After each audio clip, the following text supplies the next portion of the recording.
shaffof qurilish reytingida quruvchilarga lizingga olingan texnika uchun ball berilmayotganini eshitdim. Bu mutlaqo noto'g'ri. Bunday texnikalar hisobga olinsa, kamida 500 ta korxonaning reytingi 1-2 pog'onaga ko'tarilib, 17 trillion so'mlik bozorga kirish imkoni paydo bo'ladi-ku.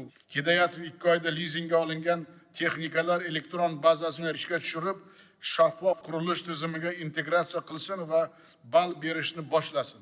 Yoki pudrat korxonalari cheklov borligi uchun chet eldan yiliga bitta maxsus texnika olib kelishimiz mumkin degan gapni aytyapti.